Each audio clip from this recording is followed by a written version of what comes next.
ನಮಸ್ತೆ ಪ್ರಿಯ ವೀಕ್ಷಕರೇ, ನಾನು ನಿಮ್ಮ ಪಂಡಿತ್ ಶ್ರೀ ಕುಮಾರನ್ ಗುರೂಜಿ. ಹಾಯ್, ಎಲ್ಲರಿಗೂ ನಮಸ್ಕಾರ.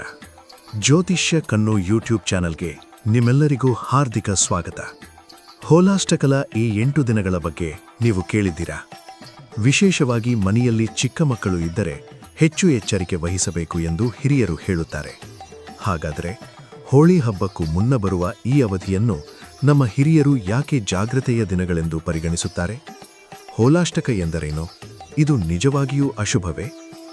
ಈ ಎಲ್ಲ ಪ್ರಶ್ನೆಗಳಿಗೆ ಉತ್ತರವನ್ನು ಈ ವಿಡಿಯೋದಲ್ಲಿ ತಿಳಿದುಕೊಳ್ಳೋಣ. ಜೊತೆಗೆ ಈ ದಿನಗಳಲ್ಲಿ ನಾವು ಏನು ಮಾಡಬೇಕು ಮತ್ತು ಏನು ಮಾಡಬಾರದು ಎಂಬುದನ್ನು ತಿಳಿದುಕೊಳ್ಳೋಣ. ಮೊದಲಿಗೆ ಹೋಲಾಷ್ಟಕ ಯಾವಾಗ ಆರಂಭವಾಗುತ್ತದೆ ಎಂಬುದನ್ನು ನೋಡೋಣ. ಹೋಲಾಷ್ಟಕವು ಫಾಲ್ಗುಣ ಮಾಸದ ಶುಕ್ಲ ಪಕ್ಷದ ಅಷ್ಟಮಿಯಿಂದ ಆರಂಭವಾಗಿ ಫಾಲ್ಗುಣ ಪೂರ್ಣಿಮೆಯವರೆಗೆ ನಡೆಯುತ್ತದೆ. ಈ ಅವಧಿಯ ಕೊನೆಯ ದಿನವೇ ಹೋಳಿ ಹಬ್ಬವನ್ನು ದೇಶಾದ್ಯಂತ ಸಂಭ್ರಮದಿಂದ ಆಚರಿಸಲಾಗುತ್ತದೆ. ಆದರೆ ಹಬ್ಬದ ಮುನ್ನದ ಈ 8 ದಿನಗಳನ್ನು ಶಾಂತವಾಗಿ ಮತ್ತು ಜಾಗ್ರತೆಯಿಂದ ಕಳೆಯಬೇಕು ಎಂದು ನಂಬಲಾಗಿದೆ. ಹೋಲಾಷ್ಟಕ ಎಂದರೇನು? ಹೋಳಿ ಪ್ಲಸ್ ಅಷ್ಟಕ ಎಂಬ 2 ಪದಗಳಿಂದ ಹೋಲಾಷ್ಟಕ ಎಂಬ ಪದ ಬಂದಿದೆ. ಅಂದರೆ ಹೋಳಿಗೆ ಮುನ್ನ ಬರುವ 8 ದಿನಗಳು. ಈ ಅವಧಿಯಲ್ಲಿ ಮದುವೆ, ಗೃಹ ಪ್ರವೇಶ, ನಾಮಕರಣ, ಹೊಸ ವ್ಯವಹಾರ ಆರಂಭ ಸೇರಿದಂತೆ ಇತರ ಶುಭ ಕಾರ್ಯಗಳನ್ನು ಸಾಮಾನ್ಯವಾಗಿ ತಪ್ಪಿಸಲಾಗುತ್ತದೆ. ಉತ್ತರ ಭಾರತದ ಹಲವಾರು ಹಿಂದೂ ಸಮುದಾಯಗಳಲ್ಲಿ ಈ ಆಚರಣೆ ಕಟ್ಟುನಿಟ್ಟಾಗಿ ಪಾಲಿಸಲಾಗುತ್ತದೆ.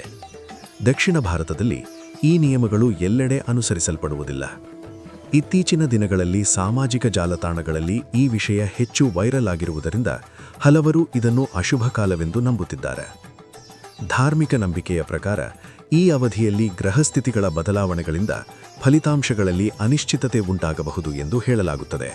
ಆದ್ದರಿಂದ ಶುಭ ಕಾರ್ಯಗಳನ್ನು ತಾತ್ಕಾಲಿಕವಾಗಿ ಮುಂದೂಡುವುದು ಒಳಿತು ಎಂದು ಪರಿಗಣಿಸಲಾಗಿದೆ. ಇದು ಸಂಪೂರ್ಣವಾಗಿ ಸಂಪ್ರದಾಯ ಮತ್ತು ನಂಬಿಕೆಯ ಮೇಲೆ ಆಧಾರಿತವಾಗಿದೆ. ಮಕ್ಕಳ ಬಗ್ಗೆ ವಿಶೇಷ ಎಚ್ಚರಿಕೆ. ಹಿರಿಯರು ಹೇಳುವಂತೆ ಈ ಅವಧಿಯಲ್ಲಿ ಚಿಕ್ಕ ಮಕ್ಕಳನ್ನು ಅನಾವಶ್ಯಕವಾಗಿ ಹೊರಗೆ ಕಳುಹಿಸುವುದನ್ನು ತಪ್ಪಿಸಬೇಕು. ವಿಶೇಷವಾಗಿ 3 ರಸ್ತೆಗಳು ಕೂಡುವ ಸ್ಥಳಗಳಿಗೆ ಮಕ್ಕಳನ್ನು ಒಬ್ಬರೇ ಕಳುಹಿಸಬಾರದು ಎಂದು ಹೇಳುತ್ತಾರೆ. ಪೂರ್ವಜರ ಕಾಲದಲ್ಲಿ ಮಾಟಮಂತ್ರ, ತಂತ್ರಗಳ ಬಗ್ಗೆ ಜನರಲ್ಲಿ ಭಯ ಮತ್ತು ನಂಬಿಕೆಯಿತ್ತು.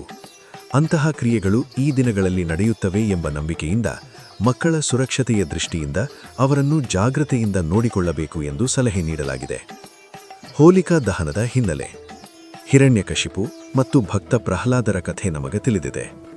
ವಿಷ್ಣು ಭಕ್ತನಾಗಿದ್ದ ಪ್ರಹ್ಲಾದನನ್ನು ಹಿರಣ್ಯಕಶಿಪು ಹಲವು ರೀತಿಯಲ್ಲಿ ಹಿಂಸಿಸಿದರೂ ಅವನ ಭಕ್ತಿ ಅವನನ್ನು ರಕ್ಷಿಸಿತು.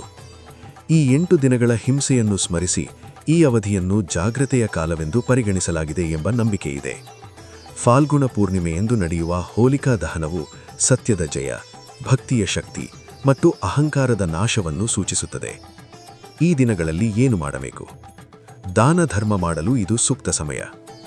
ನಿಮ್ಮ ಸಾಮರ್ಥ್ಯಕ್ಕೆ ಅನುಗುಣವಾಗಿ ಬಟ್ಟೆ, ಧಾನ್ಯ ಅಥವಾ ಹಣ ದಾನ ಮಾಡಬಹುದು. ಭಕ್ತಿ ಮತ್ತು ಜಪ ಮಾಡುವುದರಿಂದ ಮನಃಶಾಂತಿ ಸಿಗುತ್ತದೆ. ಓಂ ನಮೋ ಭಗವತೆ ವಾಸುದೇವಾಯ. ಓಂ ನಮೋ ನಾರಾಯಣಾಯ. ಹರೇ ಕೃಷ್ಣ ಕೃಷ್ಣ ಕೃಷ್ಣ ಹರೇ ಹರೇ, ಹರೇ ರಾಮ ರಾಮ ರಾಮ ಹರೇ ಹರೇ. ಈ ನಾಮ ಜಪಗಳನ್ನು ಮಾಡುವುದರಿಂದ ಆಧ್ಯಾತ್ಮಿಕ ಶಕ್ತಿ ಹೆಚ್ಚುತ್ತದೆ ಎಂದು ನಂಬಲಾಗಿದೆ. ಏನು ಮಾಡಬಾರದು? ಮಕ್ಕಳನ್ನು ಒಬ್ಬರೇ ಹೊರಗೆ ಕಳುಹಿಸಬೇಡಿ. 3 ದಾರಿ ಕೂಡುವ ಸ್ಥಳಗಳಲ್ಲಿ ಆಟ ಆಡಲು ಬಿಡಬೇಡಿ. ಮಕ್ಕಳ ಬಳಕೆಯ ವಸ್ತುಗಳನ್ನು ದಾನ ನೀಡುವುದನ್ನು ತಪ್ಪಿಸಿ. ಸಂಜೆ ವೇಳೆಗೆ ಬಟ್ಟೆಗಳನ್ನು ಹೊರಗೆ ಬಿಡದೆ ಒಳಗೆ ತೆಗೆದು ಮಡಚಿಡಿ. ಕೊನೆಗೆ ಹೇಳುವುದಾದರೆ, ಹೋಲಾಷ್ಟಕವು ಭಯಪಡುವ ಕಾಲವಲ್ಲ. ಇದು ಜಾಗ್ರತೆ, ಭಕ್ತಿ ಮತ್ತು ಶಾಂತಿಯಿಂದ ಕಳೆಯಬೇಕಾದ ಅವಧಿ. ಹಿರಿಯರ ಸಂಪ್ರದಾಯಗಳನ್ನು ಗೌರವಿಸುವುದು ನಮ್ಮ ಕರ್ತವ್ಯ. ಈ ಮಾಹಿತಿ ನಿಮಗೆ ಉಪಯುಕ್ತವೆನಿಸಿದರೆ ವಿಡಿಯೋಗೆ ಲೈಕ್ ಮಾಡಿ, ಇತರರೊಂದಿಗೆ ಹಂಚಿಕೊಳ್ಳಿ ಮತ್ತು ನಮ್ಮ ಚಾನಲ್ ಅನ್ನು ಸಬ್ಸ್ಕ್ರೈಬ್ ಮಾಡುವುದನ್ನು ಮರೆಯಬೇಡಿ. ನಿಮ್ಮ ಅಭಿಪ್ರಾಯಗಳನ್ನು ಕಮೆಂಟ್ನಲ್ಲಿ ತಿಳಿಸಿ.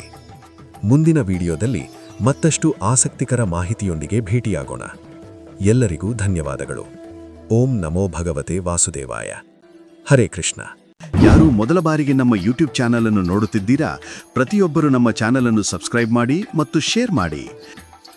ನಿಮ್ಮ ಜೀವನದ ನಾನಾ ರೀತಿಯ ಸಮಸ್ಯೆಗಳಿಗೆ ಗುರೂಜಿಯವರು ಸೂಕ್ತ ಹಾಗೂ ಶಾಶ್ವತ ಪರಿಹಾರ ನೀಡುತ್ತಾರೆ. ಗುರೂಜಿಯ ಭೇಟಿಗಾಗಿ ಈ ದೂರವಾಣಿ ಸಂಖ್ಯೆಗೆ ಕರೆ ಮಾಡಿ 7090402666.